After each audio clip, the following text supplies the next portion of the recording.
Order. Questions to the Prime Minister. Liz McInnes. Question number 1, Mr. Speaker. The Prime Minister. Thank you, Mr. Speaker. Mr. Speaker, I know the whole House will join me in paying tribute to Captain Dean Sprouting, who died in a road traffic accident in Iraq on the 31st of January. His death was not the result of enemy activity. I know members across the House will want to join me in offering condolences to his family and friends at this difficult time. Mr. Speaker, 100 years ago yesterday, women won the right to vote. And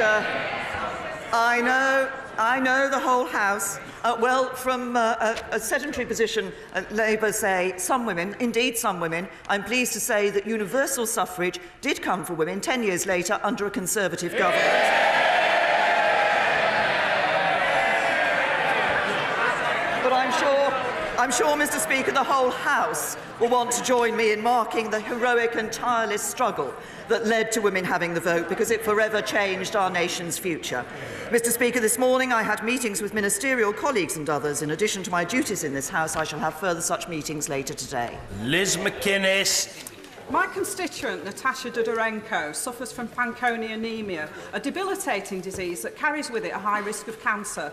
Natasha was on lifetime disability living allowance, which was removed following a PIP assessment. When Natasha appealed, she was told that because she has a degree, she does not need as much support. Now, I'm sure the Prime Minister is aware that disease and cancer are no respecters of disability, of qualifications. And I'd like to ask the Prime Minister what urgent action she will take to improve the quality and the standard of PIP assessments. Obviously, the DWP is constantly looking at the standard of PIP assessments that are being made. I'm sorry to hear the case that the Honourable Lady has set out. I think most people will be very concerned at hearing that case. I'm very surprised at the judgment that was given in relation to that individual. Can I suggest that she sends in the detail of that case, and we'll make sure that that's looked into? Craig McKinley. Mr. Speaker, my right honourable friend will be aware of the UKIP-led Thanet Council's broken election promise to support the reopening of Manston as an airport. On the basis that the Manston site was to be redesignated as mixed use with thousands of houses, the plan was sensibly rejected by local councillors, and I salute them for doing so. Can she give me her assurance that Thanet should now be given as reasonable a time as necessary, perhaps under a new administration, to get our local plan right? My honourable friend is right to raise this matter on behalf of his constituents. I understand that actually Thanet District Council has not adopted a local plan since 2006. And that's why my right honourable friend, the Housing Secretary, has written to the District Council to begin the formal process actually of considering intervention. And this is a very serious step, which shows that the Council has not been doing what it should be doing in relation to a local plan. So my right honourable friend, the Secretary of State, is now considering whether to intervene, and he will be making an announcement in due course. Jeremy Corbyn. Thank you, Mr. Speaker. I join the Prime Minister in paying tribute to Captain Dean Sprouting from Jarrow on his death, and his family must accept our condolences on this terrible incident that happened. It is, of course, the anniversary of women first getting the right to vote in 1918, and I pay tribute to all those that campaigned all over the country to achieve that right. And we should understand that our rights come from the activities of ordinary people doing extraordinary things to bring about democracy and justice within our society. And those women that suffered grievously, being force-fed in Holloway Prison in my constituency, and those that suffered so much, need to be remembered for all time. Working-class women, as well as many other women, fought for that right, and it's one that we should all be proud of. Mr. Speaker, with crime rising, does the Prime Minister regret cutting 21,000 police officers? Can I first of all say to the right honourable gentleman that we should be saluting all of those who were involved in that struggle to ensure that women could get the right to vote. I was very pleased yesterday to have an opportunity to meet Helen Pankhurst, the great-granddaughter of Emmeline Pankhurst, and to see that that memory is being kept going. And as I said yesterday in my speech, I myself heard about the fight by the suffragettes from my late godmother, whose mother was a suffragette and whose parents knew the Pankhursts. He raises the issue of police numbers and crime. What we actually have seen from the crime survey is that crime is now down at record low levels. That is what has been achieved, and it's been achieved by a Conservative government that at the same time has been protecting police budgets. Jeremy Corbyn. Mr. Speaker, recorded crime is up by 1/5 since 2010, violent crime up by 20%, and during the period the Prime Minister was Home Secretary, £2.3 billion was cut from police budgets. Her Majesty's Inspectorate of Constabulary warns neighbourhood policing risks being eroded and the shortage of detectives is at a national crisis. Does the Prime Minister think the Inspectorate is scaremongering? The Right Honourable Gentleman mentions the issue about recorded crime. One of the challenges that we have seen in police in recent years is ensuring that we get proper recording of particularly of certain types of crime. And I'm pleased to say that we have seen improvements over the last 7 to 8 years in the recording by police of certain types of crime. Now, he also talks about the issue of police budgets. As I've said, this is a government that is actually protecting police budgets. And I might remind the Right Honourable Gentleman that the Labour Party's former Shadow Home Secretary, now the Police and Crime Commissioner for Greater Manchester, himself said that the police could take an up to 10% cut in their budgets. Mr. Speaker, the Inspectorate also found that the police are failing to properly record tens of thousands of offences. And in addition to the cutting of 21,000 police officers, the government's also cut 6,700 police community support officers. The Chief Constable of Bedfordshire says we do not have the resources to keep residents safe. The position is a scandal. Too many people don't feel safe and too many people aren't safe. We've just seen the highest rise in recorded crime for a quarter of a century.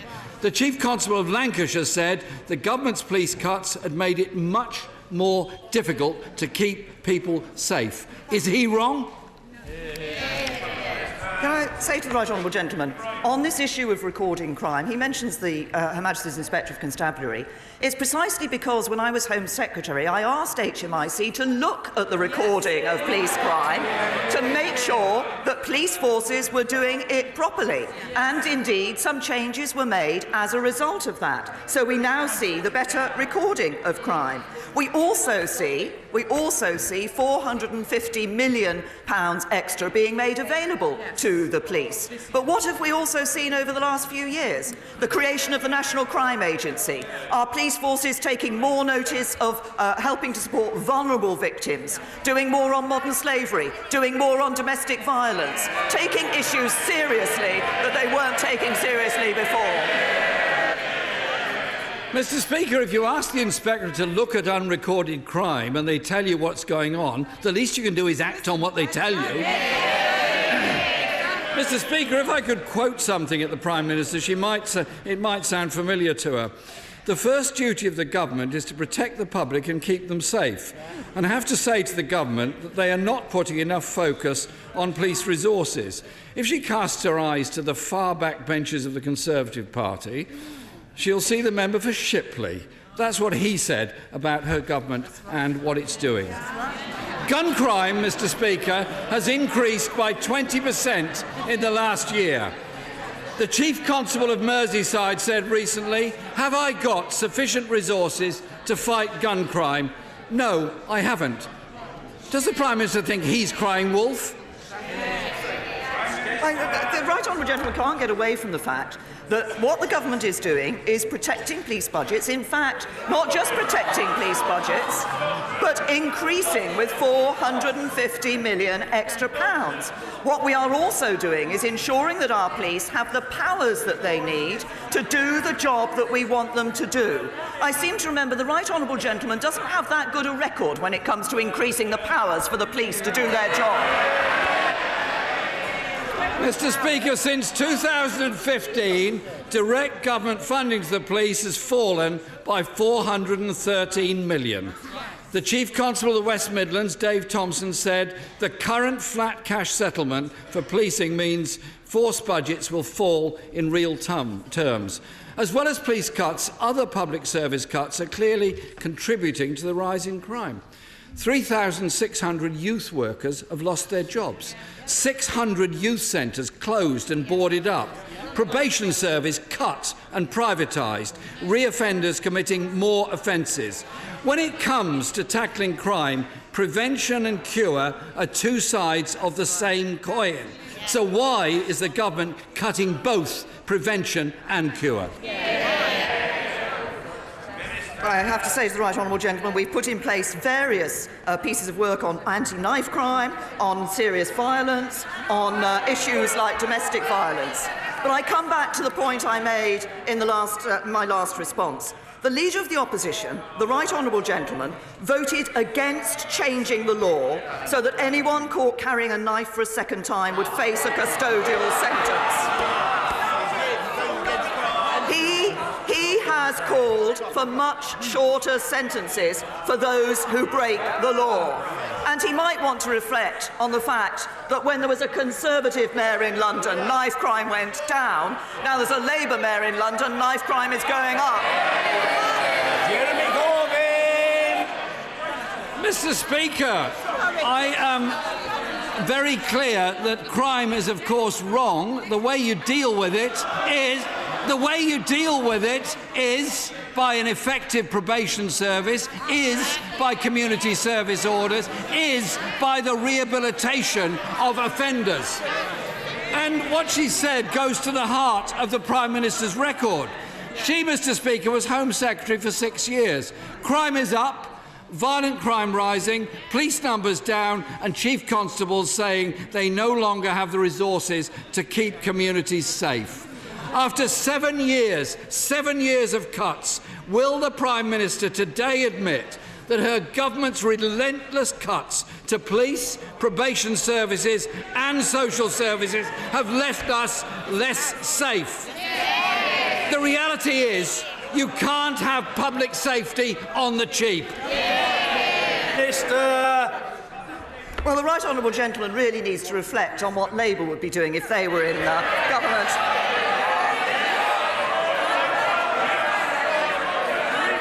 You can only pay for our public services if you have a strong economy. And what would we see? What would we see with the Labour Party?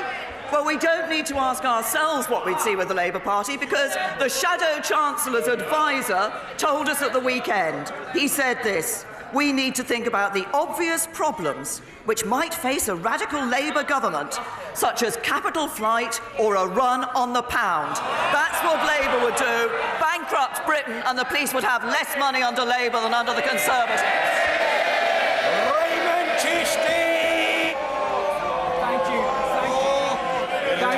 Thank you, Mr. Speaker. Travelling around the country and meeting people from diverse communities, members of the Jewish and the Muslim community have raised the point for the Coroner's Act to specifically take into account people's faith considerations, as in their faith, loved ones must be buried within 24 hours. Will the Prime Minister join me and the Honourable Member for Maidstone and faith communities to look at this very important matter? Can I say to my honourable friend, I'd like to thank him for raising this point, because he's doing so on behalf of communities across the country, and he does so from a unique position with his own experience and understanding of these issues. It is important that we take into account specific requirements of someone's faith, especially when they've lost a loved one and are grieving.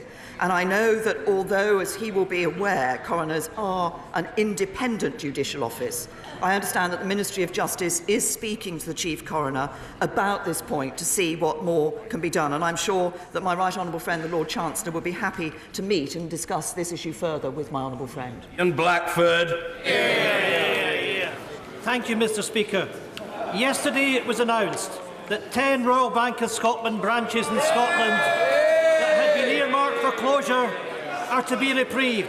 I'm grateful for that news, which is on the back of community pressure and the leadership which has been shown by the Scottish National Party on this issue. On 3 occasions, I have asked the Prime Minister at Prime Minister's questions to bring Ross McEwen into 10 Downing Street, for the Prime Minister to accept her responsibilities given we own RBS. Now we've saved 10 branches. Will the Prime Minister call in Ross McEwen and join us and call for all the branches to remain open? To the right honourable gentleman, as I've said before, of course it's important that customers, especially those who are vulnerable, can call on the services that they need. Obviously, I welcome the decision from Royal Bank of Scotland. This is, as I've said, commercial decisions for them. But if the right honourable gentleman is so keen on ensuring that communities and people perhaps in remote communities have access to the services that they need, he should ask himself why it is that the Scottish Government has been such a failure in ensuring that people in remote communities have broadband access to online banking. They need to get their act together because, quite simply, Scotland under the Nats is getting left behind. Ian Blackford! Mr. Speaker, that was pathetic. The Prime Minister hasn't lifted a finger. We've saved the banks. Mr. Speaker, yesterday we celebrated the achievements of the suffragette movement, which was about democracy, equality and fairness for women.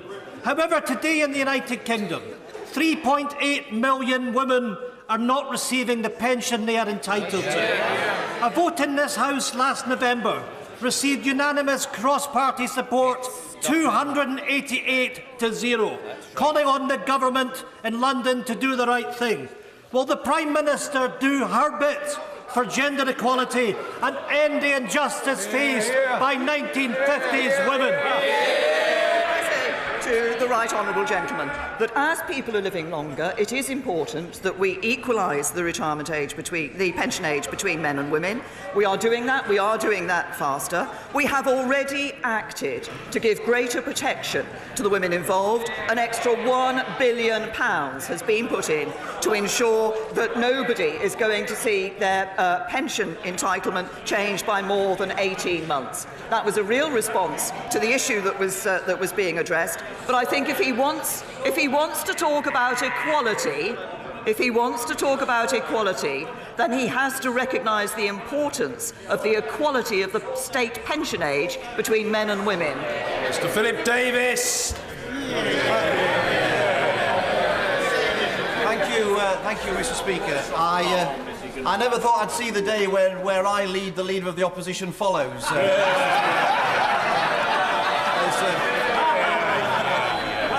There's clearly hope for him yet.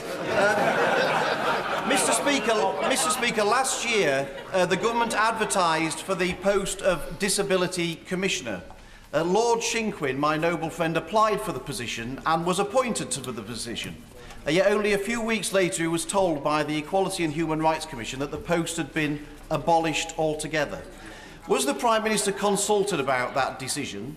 Does she agree with the decision to abolish that post? And if not, can I ask her to urge the Equality and Human Rights Commission to reinstate the post of Disability Commissioner and reinstall Lord Shinquin to his rightful place on that? Well, can I thank my honourable friend for raising this point, and can I first of all say I've known the noble Lord Shinquin for many, many years. He has been a valiant champion of the rights of disabled people over those years, and I think his own experience and the example that he sets in his work in public life, and particularly in the other place, are a fine example of how disabled people can actually be standing up, speaking up, and ensuring that they're taking their rightful place in public life. On this issue of the Disability Commissioner, the EHRC is an independent body. It was their decision to abolish the Disability Commissioner. The question is, what is being done to help disabled people, and how can we ensure we're helping disabled people? And that's why we are committed to tackling the injustices that disabled people face. We're spending over $50 billion a year on benefits to support disabled people and people with health conditions. That's a record high. But of course, we do want to ensure, and I would urge the EHRC to ensure that in their work they are paying proper attention to the needs and rights of disabled people, because that is an important part of their remit. Jenny Chapman. Mr. Speaker, my constituent's son was killed by a learner driver taking a lesson. with 1 in 4 young drivers being involved in an accident within the first 2 years of starting to drive, and 400 deaths or serious injuries on our roads involving young drivers each year, will the Prime Minister meet with me and my constituents to hear their story and consider the introduction of a graduated licensing system for the UK as they have in other countries? The Honourable Lady has obviously raised an important issue, and I will certainly look at the requests that she has made, and I will also ask the Department of Transport to look at this as an issue. As she says, there are too many people who suffer loss and tragedy at the hands of learner drivers in these circumstances, and we will certainly look at that. Dr. Andrew Murison. The Royal Marines are the most adaptable of our elite infantry. They are central to our amphibious capability and they provide much of our special forces. Does the Prime Minister agree with me that reducing them further at this stage would be inconsistent with this government's strong record on defence and security? Well, can I say to my honourable friend that the Royal Marines do indeed play a vital role in defending our country, and I pay tribute to them for all that they do. Protecting the UK is, of course, our priority, and as my honourable friend will know, we have in place now a review, a modernising defence programme, which is about ensuring that the defence capabilities we have meet the rapidly changing and evolving threats that we face. I think that's the right thing for us to do, but of course any comments that have been made, any suggestions that have been made about cuts to defence are purely speculative. And I would remind my honourable friend and other members of this House that in fact we are committed to increasing our spending on defence. In offering him best wishes for his birthday on Sunday, I call Mr. Dennis Skinner. Well, I didn't know about that. I don't celebrate things like that. I don't think you should celebrate age. Anyway, there are another group of people that need help, and they're the people that work in the National Health Service. Yes. And what they told me last week was the best period that they ever experienced was in the Labour government when they had the money increased from £33 billion in 1997 to £100 billion in 2010. That was a golden period. Why did they do it? How did they do it? The Chancellor of the Exchequer put 1% on the national insurance, and in hypothecation terms, that went directly to the health service, and it's called long-term stability. Under this government, they don't know whether they're coming or going. It's high time this government did the same as we did between 97 and 2010. Get weaving.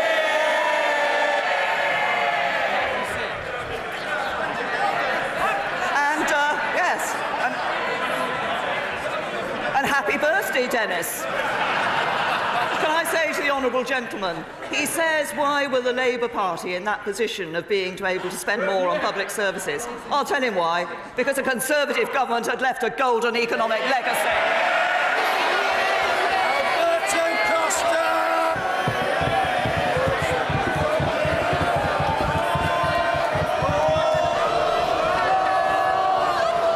Mr. Costa, I don't think you knew how popular you are.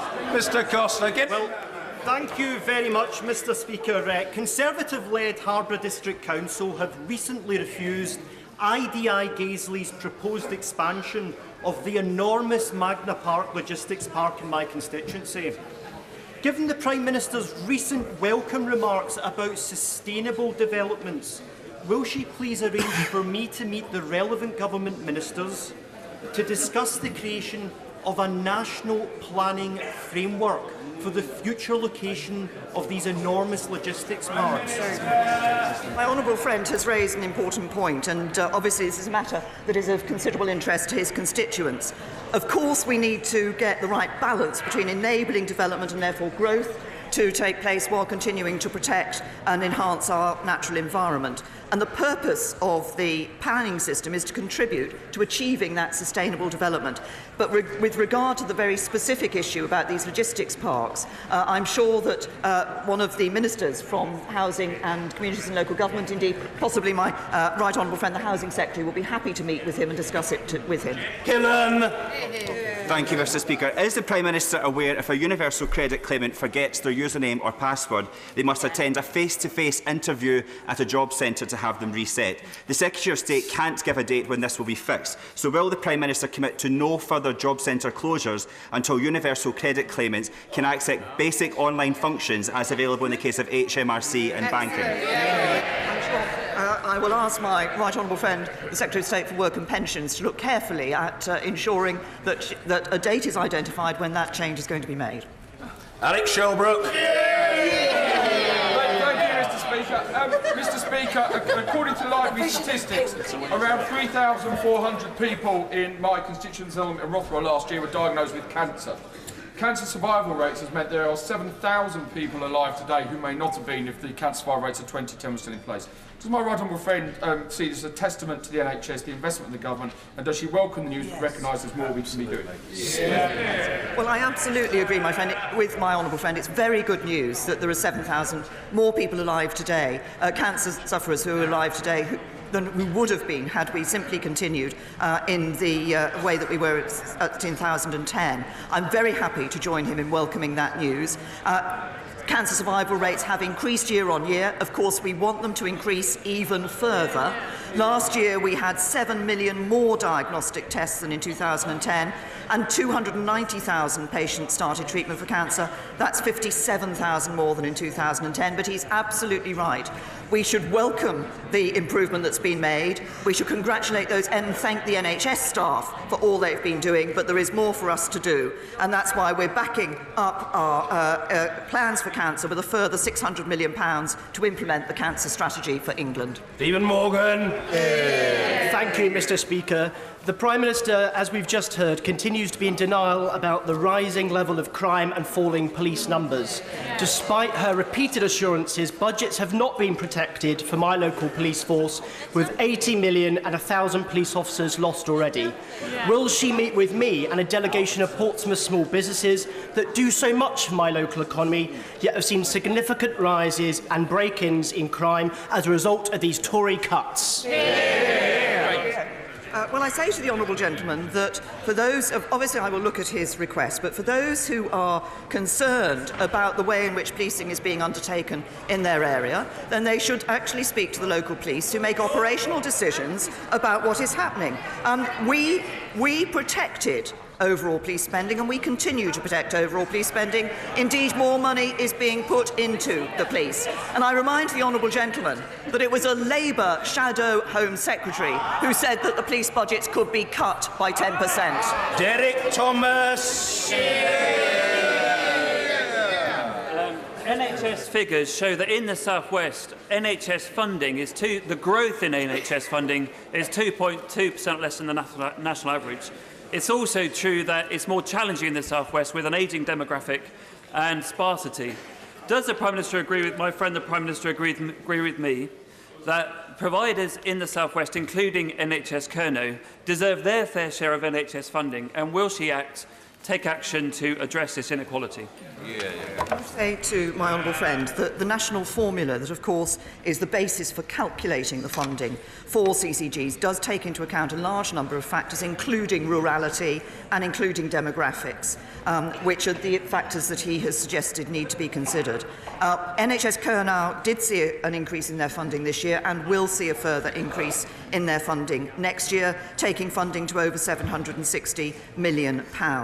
This is part of our commitment to ensuring that we are putting extra funding into the NHS, but of course we continue to look at ensuring that the distribution of that funding takes account of all the factors that it needs to. Leila Moran. Thank you, Mr. Speaker. Under the 1824 Vagrancy Act, rough sleeping is illegal. The Act was used nearly 2,000 times last year to drag homeless people before the courts. Scotland and Northern Ireland have already repealed it. So will the Prime Minister support my bill that consigns this heartless Dickensian law to the history books across the whole of the United Kingdom? What we are doing is recognising that we do need to take action in relation to rough sleeping. That's why we're putting more money into projects to reduce rough sleeping, and indeed projects like Housing First, which are being put into place in a number of places in the country to ensure that we can provide for those who are rough sleeping. None of us want to see anybody rough sleeping on our streets. That's why the government is taking action. Sir William Cash. Thank you, Mr. Speaker. Today is the anniversary of the signing of the Maastricht Treaty. We have come a very long way. May I congratulate my right honourable friend on her approach to the customs union. May I also mention the fact that in the liaison committee last December, I warned her about ultimatums from the EU, and again in my UQ only last week. Would she be good enough to be very robust when discussing these matters in the Brexit committees? I'm sure she will be, in order to ensure that we repudiate any of these EU threats. I can assure my honourable friend. First of all, I suspect that at the time that the legislation was going through in this House, there weren't many who would have thought my honourable friend would be standing up recognising the anniversary of the signing of the Maastricht Treaty. I suspect he only feels able to do so because we are coming out of the European Union, and I can assure him we will be robust in our arguments. As I've said right from the very beginning, we will hear noises off, we will hear all sorts of things being said about positions that are being taken. What matters is the positions that we take in the negotiations as we sit down and negotiate the best deal. We've shown we can do that. We did it in December, and we're going to do it again. Elmer Walker. Thank you, Mr. Speaker. Kirklees Council, who serve my constituency of Combe Valley, have already had their budget cut by nearly £200 million, with a possible £45 million of cuts to come. Which of the following things would the Prime Minister recommend they cut next? Care for an older person with dementia, emptying the bins, providing hot school meals for vulnerable children, libraries, leisure centres or museums, or supporting the 24% of children living in poverty? Your choice, Prime Minister. I would have thought that the Honourable Lady should have been welcoming the improvements that have taken place in her constituency, should have welcomed the many more children who are in good or outstanding schools as a result of this government, should have welcomed the extra health funding, should have welcomed the more people who... The Prime Minister was in the middle of giving her answer. Well, maybe she'd concluded it, but she might order. Members mustn't shout at the Prime Minister when she's giving her answer. No? OK. Chris Phil. Thank you, Mr. Speaker. Recent reports have suggested that the European Commission is asking that we enter into certain limited, legally binding agreements in relation to bits of our exit in isolation. Could the Prime Minister confirm that it remains the government's policy that nothing is agreed until everything is agreed, and therefore we'll only enter into a legally binding agreement in relation to the entire exit agreement and not just parts of it? Well, my honourable friend is right, and it was reflected in the joint report that was published in December that nothing is agreed until everything is agreed. There are the negotiations that are now taking place are, first of all, to put greater detail into the definition of the implementation period, and we expect to do that by the March European Council. Alongside that, there is the looking at the legal basis of the withdrawal agreement, which of course will have to come to this Parliament for agreement with both of those, as the withdrawal agreement and implementation bill in due course. At that stage, I would expect to have the future relationship set out in a way so that people are able to look at the whole package when they come to make that decision. Sir Vincent Cable. The Prime Minister knows that one of the key objectives of American trade negotiators in any future deal after Brexit is to secure access for American companies to business in the NHS. Can she give an absolute guarantee that in those negotiations the NHS will be excluded from their scope? And can she confirm that in her conversations with President Trump she's made it absolutely clear to him that the NHS is not for sale? Well, I have to say to the right honourable gentleman that we are starting the discussions with the American administration. First of all, looking at what we can do to increase trade between the US and the United Kingdom already, even before the possibility of any free trade agreement. And he doesn't know what they're going to say in their requirements for that free trade agreement. We will go into those negotiations to get the best possible deal for the United Kingdom. Michelle Donnellan. Mr. Speaker, a recent report by Open Doors highlights the top countries that suffer horrific persecution against Christians. We need to take action and send a signal to other nations. These are countries that are often associated with luxury holidays. Will the Prime Minister consider earmarking a specific fixed percentage of international aid to go towards tackling religious persecution? Yes, well, I have to say to my honourable friend that this is an issue that I know is of concern to many members of this House. And I was pleased a matter of weeks ago to meet Father Daniel from Nineveh and Idlib, who talked about the very real persecution that his congregation were suffering and had suffered in the past. And he presented me with a Bible which was burnt, which had been rescued when a church had actually been set on fire. This is a real issue. We are, all of our aid is distributed on the basis of need to ensure that civilians are not discriminated against on the basis of race, ethnicity or religion. And we are working with governments, the international community and the United Nations to support the rights of minorities and to ensure our aid does reach those in need. But we will, of course, further explore what more support we can give to not the persecution of religious minorities. Remain. Very much, Mr. Speaker. The Prime Minister will be aware that all free trade agreements involve some customs checks and therefore infrastructure at frontiers which would be completely incompatible with maintaining an open border between Northern Ireland and the Republic.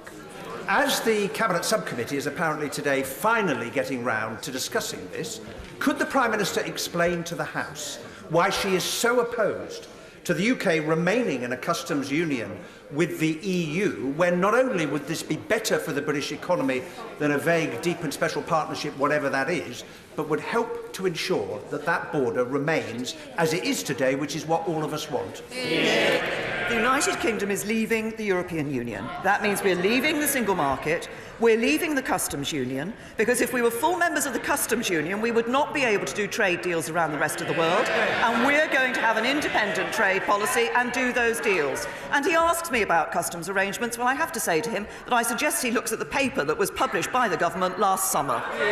Robert Halfon. Thank you, Mr. Speaker.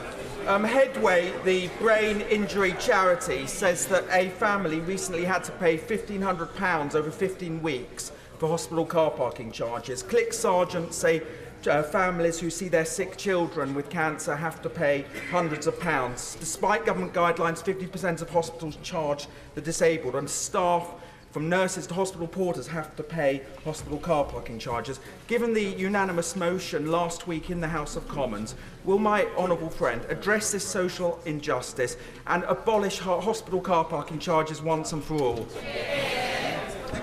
I recognise that this is an issue that my honourable friend has been campaigning on for some time. As he says in his question, we have, of course, set strong guidance to national health to hospital trusts on the issue of car parking charges, and we do, of course, look to ensure that those are being met. Of course, individual hospitals are taking their own decisions in relation to this matter, but I think it's right that the government has set very clear guidelines to those hospitals as to how they should approach this.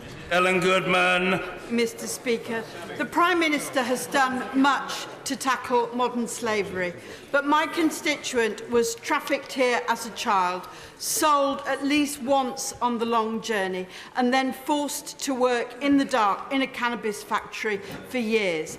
Now the Home Office is proposing to send him back to Vietnam. Will the Prime Minister intervene, not just in this case, but in this complex and confused area of the law?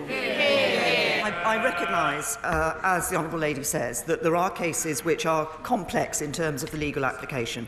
My right honourable friend, the Home Secretary, has heard the case that the Honourable Lady has set out, and I'm sure will look at that particular issue, both the individual case but also the wider point that the Honourable Lady is making. But I'm sure we all want to ensure that actually, as we know, the best possible solution to this is for people like her constituent not to be trafficked into the UK in the first place, to be working in these cannabis factories.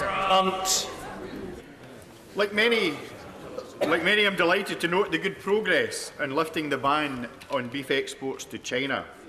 What is my right honourable friend doing to ensure that we are able to export Scots beef and other Scottish products, such as whisky, to other parts or all parts of the world? Well, can I say to my honourable friend, I was very pleased that when I was in China last week, we were able to work with the Chinese government towards that opening up of the Chinese market, particularly to beef products and also to dairy products, which are two key issues for the United Kingdom. But also, I'm pleased to say that the Chief Executive of the Scotch Whisky Association was on the business delegation with me and was doing everything that she does most ably to promote the interests of Scotch whisky. And, of course, the answer to his question is that what we're doing is making sure that we can have an independent trade policy, developing trade deals around the rest of the world, which means that good Scottish products, and indeed good products from the rest of the UK, can be sold around the world. Mr. Speaker, the centuries-old GKN, a world-class company, Britain's third biggest engineering company, is facing a hostile takeover by Melrose, leading to break-up, sell-off, closures and redundancies. That would be to make a mockery of industrial strategy. Can I ask the Prime Minister this? The government has the power to intervene because of the defence work carried out by GKN. Will the Prime Minister act in the national interest and block this unwanted takeover? I can say to the honourable gentleman that, of course, the Business Department will be looking closely and have been following closely the issue that he has raised, and I can assure him that I and the government as a whole will always act in the UK national interest. With one of the largest undeveloped brownfield sites in the country located in my constituency at Stanton, will my right honourable friend explain to the House how the new Housing Infrastructure Fund will help Erewash residents buy a new home? Well, can I say to my honourable friend that I think the Housing Infrastructure Fund is a very important development. One of the major complaints that constituents often have and residents have when they see the possibility of development in their area is lack of infrastructure. What the Housing Infrastructure Fund enables is that infrastructure to be built, to be put in place, so it can support developments in a way that helps support local residents. I'm very pleased with the announcement of nearly £900 million, which the Housing Secretary announced last week. We're seeing real interest in the Housing Infrastructure Fund. That's making a difference. It's enabling more homes to be built and more of her constituents to be able to buy their own home. Speaker, my constituent's 58. She has COPD, 4 pins in her leg, a walking frame and is just out of hospital after having blood clots in her lung. She got a taxi to Bridgeton Job Centre yesterday, only to find the doors locked because the government closed it on Friday.